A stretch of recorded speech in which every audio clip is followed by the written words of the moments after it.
Welcome to the channel Physics Made Easy. Today we are going to discuss equilibrium of a rigid body. In addition to this, we will discuss few examples based on equilibrium, like how to open lid of a bottle, why the finger and this thumb, what happens, why not with one finger we open the lid. Similarly, we cannot rise from a chair without bending forward, a little forward, but why? So, along with all these examples, we will discuss the topic and types of equilibrium, stable, neutral, unstable equilibrium, and other examples too. Body is said to be rigid body when distance between different particles of it remain fixed. Distances do not change even though they move. What happens under the influence of several forces? We apply external forces. It can execute two kinds of motions. We see that rigid bodies execute two kinds of motion under the effect of several forces: translational motion and rotational motion. What about translational motion? All the particles in the translation motion move with the same velocity. And what about in rotational motion? All the particles rotate about the axis with the same angular velocity.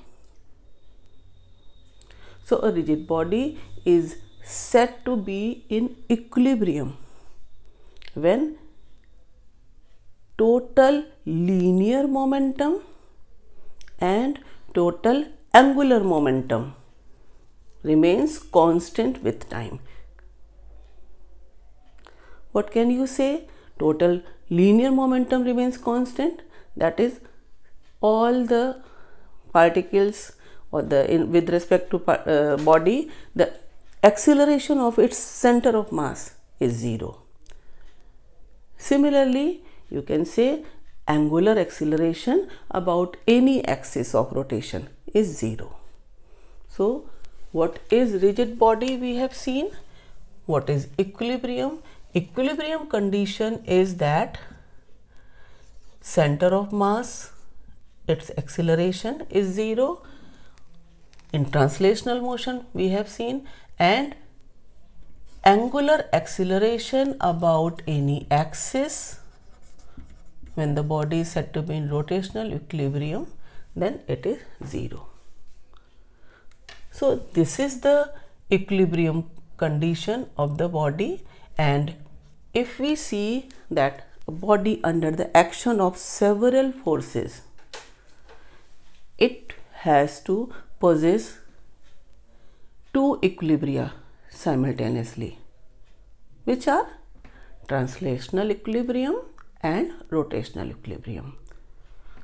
So in general, we can say for equilibrium of the body, the net momentum of the body, linear momentum of the body, and angular momentum of the body should be constant.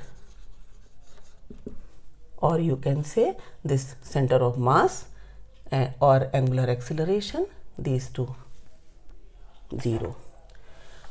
Under the influence of several forces, suppose all forces we say F external, okay, the body must possess two equilibria simultaneously. Which one? Number 1, translational equilibrium, and number 2, rotational equilibrium.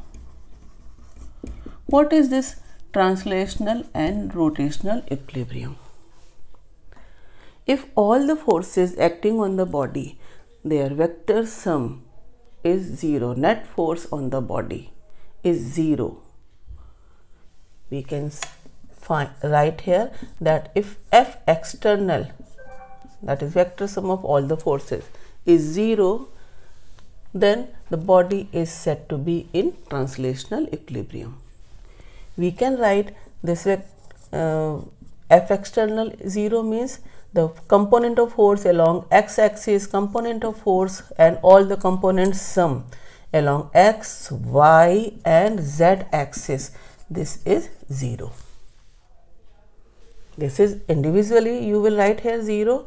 That means you can write here this is 0 and this is 0 and this is 0. Okay. What can you write here? If F external is 0, then body is said to be translational equilibrium. That means here F external means you can write this sigma F external is total mass of the body and acceleration of center of mass. This should be 0. And for acceleration, we can write, this implies that m into acceleration is what? Rate of change of velocity. Then velocity of center of mass dv by dt is equal to 0. Whose d by dt is 0? A constant. A constant has differentiation 0. Therefore, you can also say that velocity of center of mass is 0. So look, in translational equilibrium, either you say this net external force is 0 or you say this is not 0, this is constant.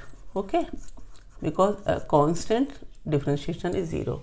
So if you say that F external 0 or A center of mass is 0, or you can say velocity of center of mass is constant. Also, if velocity of center of mass is constant, then if initial velocity is 0, then final velocity will be 0. That means this is called static equilibrium. What is the meaning of static? Static means stationary. So if the body is at rest, then it will remain at rest. And the other is dynamic equilibrium. Dynamic means kinetic, in motion. So dynamic equilibrium means when the body is moving with certain velocity, the velocity will remain same. The body will continue to be moving with the same velocity. So this is dynamic equilibrium, and when the body is at rest, it will remain at rest. This is static equilibrium. Okay. What about rotational equilibrium? As we have seen that equilibrium of the rigid body has these two, center of mass 0, we have seen here. So this is for translational equilibrium. Second, angular acceleration about any axis is 0.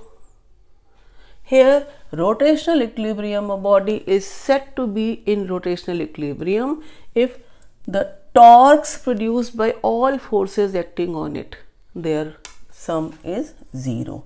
Sum of torque external about axis is 0. You know what is torque? This torque is written as, if you write here for all the particles, then Ri cross Fi. And you know this torque is also written as I alpha. How can you write this? F equal to ma and this ma, A equal to R alpha, A equal to R alpha, then R into R square, then m R square is I, and this is alpha. So what can you say? If torque external, net torque on the body is 0, that means this is 0, that means this alpha about any axis, angular acceleration is 0. Okay, so these are the conditions for equilibrium of a rigid body. How can you say that there is a body in which partial equilibrium is there? Partial equilibrium exists. See,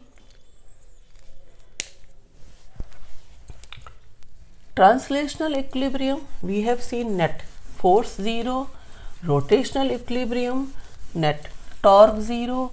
If both are present, then body is said to be in equilibrium. If there is a rod, okay, one force is acting at one end, suppose this is A, and the other force of same value amount is acting at the end B like this.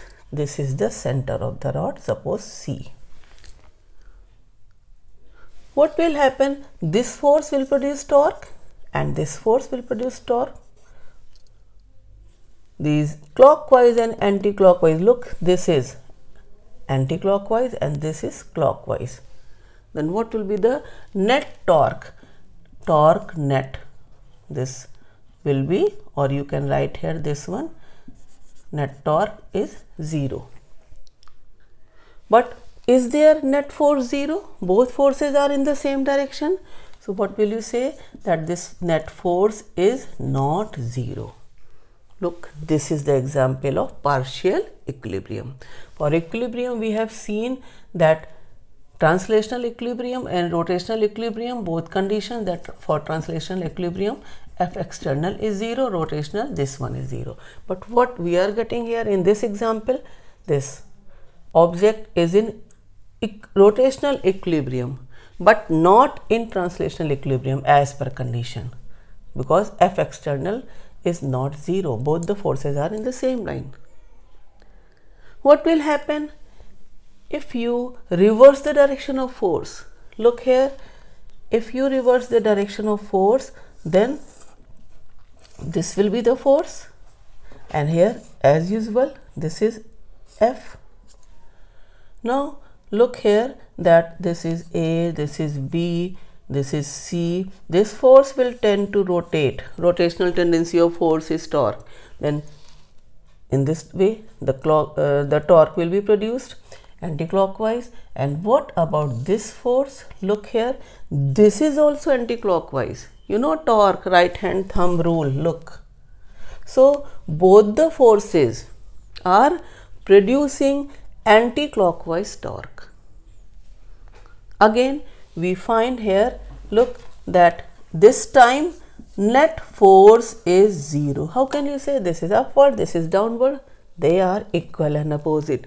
What is the pair of equal and opposite forces acting, having different line of action, acting on an object is called? Do you know? Couple. The object rotates without being pivoted about point C. So the pair of equal and opposite forces, how can you say that this sigma F is 0, this is upward, this is downward? The object will rotate about the point C. Then what will you see here? That this torque is not 0. If you write here sigma this torque, then it is not 0. Look, the reverse condition. So we can say here that sigma torque is not 0. So it is sigma F is 0. In translational equilibrium it is fulfilling, but rotational equilibrium not fulfilled.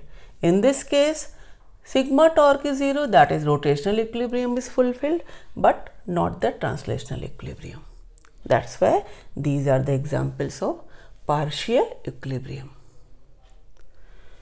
In this case we have seen that pair of equal and opposite forces having different line of action, they rotate the object although it is not pivoted. This is the pair, this pair of equal and opposite forces having different line of action is called couple. Couple also has tendency to rotate. Like the torque we have seen, the rotational tendency of force is called torque. Here the couple. What is the role of couple in daily life? Whenever we open the lid of a bottle. For example, look, we use our finger and thumb to open the lid, because from finger and thumb we make the couple. And how we apply the force equal and opposite, the lid rotates. The couple is formed by thumb and finger and it rotates. The couple acts on the body and produce rotational effect, and we are able to open the lid. Similarly, you must have seen the magnetic compass needle. A compass is always in the Earth's magnetic field and it rests in north-south direction. What we have seen, that Earth's magnetic field applies force towards north on the north pole and towards south on the south pole. So the force on north pole towards north, the force on south pole towards south, except when the needle is in the magnetic axis or in the north-south direction. At any place we find that it is deflected. That means at the ends of the needle, equal and opposite pair of magnetic forces cause the couple and rotation. They produce the rotation in the needle. In the rotational equilibrium, one point is to be noted, that the choice of point of rotation is unimportant. What I mean to say, that I am explaining with the help of example. Suppose there are two forces which are equal and opposite and they are acting parallel to each other. Look, suppose at this point, if we see, this is the force acting in this direction, and at this point, at this end, we see this is the force which is equal in magnitude of first one, and we represent it with the minus f because it is opposite to the first one. Its name is A, B. From the, suppose we take the origin here O, then with respect to origin, this is the position vector r1 and this is the position vector of this one, this is r2. What can you say here? That this r1, this one position vector, and r2 this one, and r1 plus ab is equal to r2. Look here, this r1 plus ab, this one equal to r2. From this point, choice of origin, suppose we take this one about this point, we find the total moment of force. Then how will you write? The moment of force can be written as, net moment of force can be written as this vector r1 cross minus f. You will write here, this is r1 cross minus f plus r2 cross f. You will write here r2 cross f. Okay, then what will be here? This will be r2 minus r1 cross f. From this expression, what do you find? r2 minus r1. Look here, this is r2 minus r1 is ab. That means the net moment of force, therefore net moment of force will be, you can write this ab cross f, this one. Okay, or you can write here, I am writing here, this net moment of force ab cross f. What is this ab? This whole length.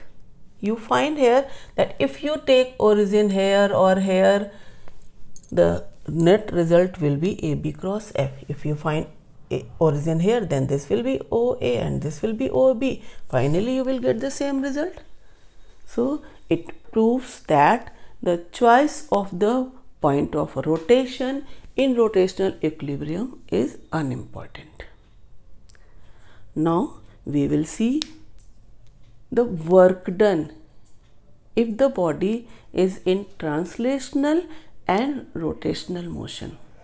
The expression for work done is given by sigma Fi dot delta S in translational case plus sigma torque I, these are the vectors, dot delta phi in rotational, where Fi, the different forces, they are acting on different points Ri on the body. For the body in equilibrium, this rigid body to be in equilibrium, the work done in this rotation plus translational, this translational mode and this is rotation. So, for the rigid body to be in equilibrium, the work done in this rotation plus translational should be 0. For all choices of linear and angular displacements, this is linear and this is angular displacement. So, what is the condition? This sigma Fi 0 and sigma torque I 0. Hence, a body is said to be in equilibrium when net force acting on the body is 0 and net torque on the body is 0. An object in circular motion is in equilibrium? No, because in circular motion centripetal force acts. Centripetal force acts means sigma Fi is not 0. So, it is not in equilibrium. Now, let us see the condition of stable, unstable and neutral equilibrium. Let us see stable, unstable and neutral equilibrium positions with the help of this cone. If the cone is placed like this, then it possesses minimum potential energy, maximum stability. This is the stable position. So, in the stable equilibrium, the potential energy is minimum. How will you define stable equilibrium? Our body is said to be in stable equilibrium if it is placed like this, if it tends to regain its equilibrium position after being slightly displaced. Look, I am displacing, suppose this is the center of mass. If it is slightly displaced, then it tends to regain its equilibrium position. And what about the center of mass position? Look, if it is displaced and released, look, displaced and released, what happens? The center of mass goes up, look here. So, it again regains its position. So, what three things? How the definition of stable equilibrium, center of mass goes up and potential energy is minimum. In case of unstable equilibrium, the maximum is the potential energy. If the cone is put like this, then this is the situation of unstable equilibrium. What will happen? A body is said to be in unstable equilibrium if it gets further displaced from its equilibrium position after being slightly displaced. Look here, if you displace it, then center of mass here comes down. I am holding it. If I will release, look, I am slightly displacing, then what will happen? The center of mass will come down. So, center of mass goes down, and maximum potential energy. This is the case of unstable equilibrium. What about the neutral equilibrium? A body is said to be in neutral equilibrium when it stays in equilibrium position even after it is displaced and released. Look, because the height of center of mass will remain same. The position of center of mass from the ground will not change. Also, whatever is the position, value of amount of potential energy, it will be constant. So these are the three situations of stable, unstable and neutral equilibrium. Discuss the example which I asked in the beginning of the video. We cannot rise from the chair without leaning forward. Why? You know, our weight exerts a torque about our feet whenever we sit at the chair. This makes it difficult for us to rise from the chair. When we lean forward, our center of gravity comes above the feet, then torque becomes zero and we easily get up from the chair. Let's see one more example. In this case, a person is having a bucket full of water in his right hand. Then he leans towards the left. Can you tell what is the reason? Again, whenever in the right hand, with the right hand he is holding the bucket full of water, then his center of gravity shifts towards the right. So to bring the center of gravity in the middle, that is the stability equilibrium, stability position in equilibrium, he has to do this. He leans towards the left. That means the center of gravity which was towards the right, towards the bucket side, is now comes in the middle. That is, the stability equilibrium is now fulfilled. Stability equilibrium is achieved. So in this way, equilibrium of rigid body, we have seen translation and rotational equilibrium. What are their conditions? I hope you must have enjoyed it. Thank you.